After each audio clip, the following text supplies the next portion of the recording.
What's up, fight fans? I'm back at it with another one here at Round 1 Sports Talk. So, I was trying to make another video, a live stream on the OBS software, and things didn't go the way I quite expected them to go.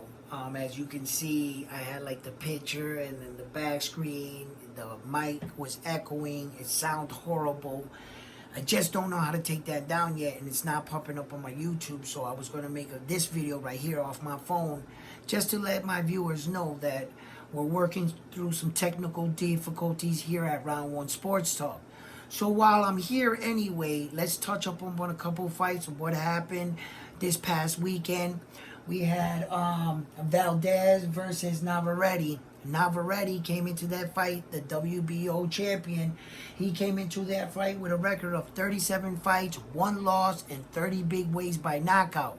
Now, Valdez came into that fight with 31 fights, 1 loss, and he came in with 23 knockouts. Now, the one loss that Valdez has is to Shakur Stevenson. Later on in the video, that his name will come back into play. But Navarette, I got to give it to you, my man. You are extremely a unique boxer in your own right. A lot of boxing fans coming into this fight had Valdez coming in and walking away with Navarette's belt. And I say the word walking away because I don't think many fighting fans or legends or fight enthusiasts or punts even picked Navarette to win this fight. They just thought that Valdez was way too skilled of a boxer and good counterpuncher, and he had good power, that he could secure this victory. But Navarette didn't get that email because he came in there with the worst footwork, one of the worstest jabs I've ever seen in boxing, and no game plan really. And he is an awkward fighter, meaning it's tough to get a read on this guy. And with all of that being said, he used all of that to his advantage. He knows exactly what kind of fighter he is. And he understands himself. He understands he doesn't have the best footwork, the best jab. And with all of that being said, he's still a WBO champion of the world. And he successfully defended his WBO champion. And if I'm not mistaken, did you see Valdez's eye? Look. For a man not being and not having and possessing all the skills in the world, he really shows me with good heart and determination and not let anybody distract you from your dreams. You can become what you want to be.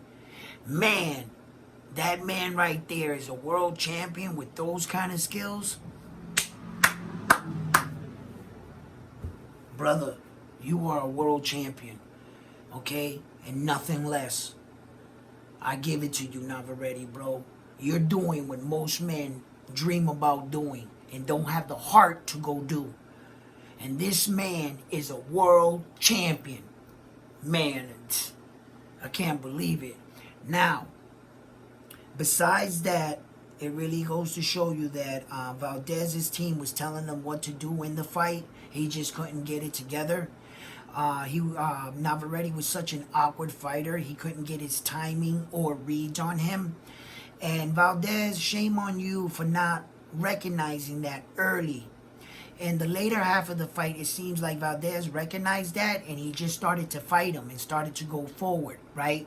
Which he should have started doing that in the beginning of the fight. But he took too much damage, and by the time he started to opening it up, his eye was already closed, and a lot of those punches were weighing on him. Seeing that Valdez, his game plan was to kind of like shoot around his jab and throw the overhand right. It was apparent what he was trying to do. But Navarette's not the type of fighter that's going to stay there in rhythm and do exactly what he trained to do. He's a spontaneous fighter. He has no game plan. He's just fighting. You know what I'm saying? And he has good power. And the one thing Navarette was doing was that he was doing a lot of pot shotting. He wasn't throwing with a lot of his punches, which is very smart, and a lot of fighters can't do that, right? It seems simple to do, and you tell a fighter to do it, but no sooner they get in the ring, they start throwing punches. Everything's coming out hard and with bad intentions.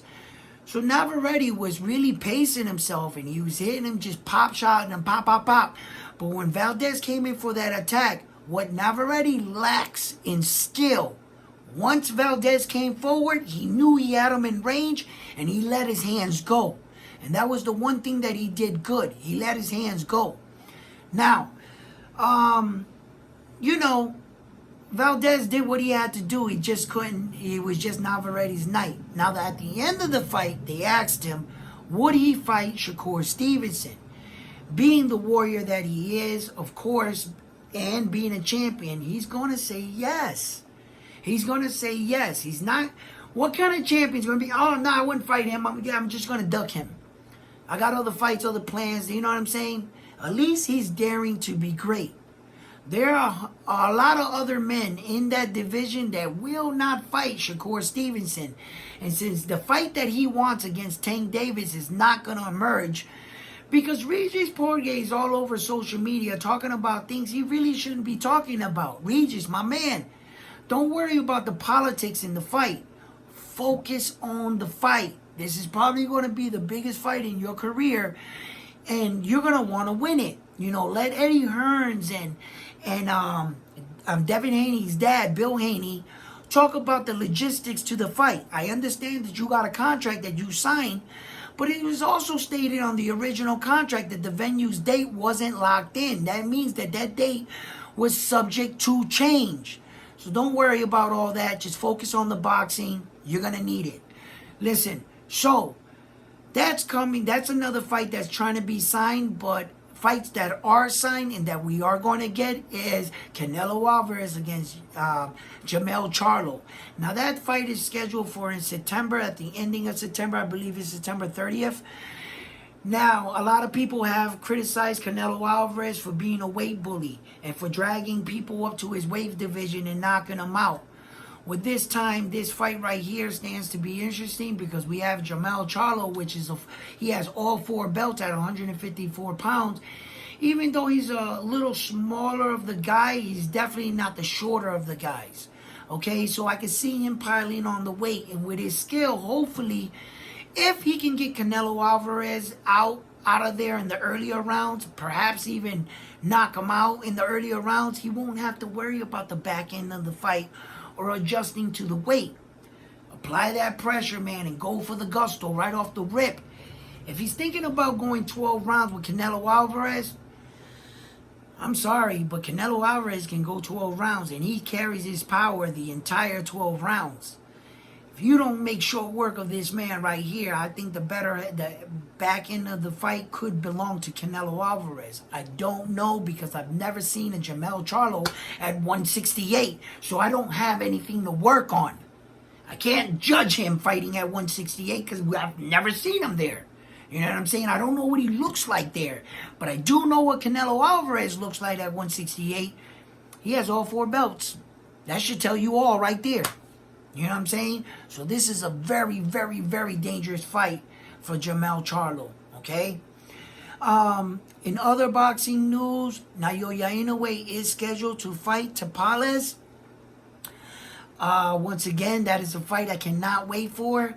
Tapales, you know, he's a good champion. You know, what can I say? He beat NJ on the up and up. He beat him. He beat him.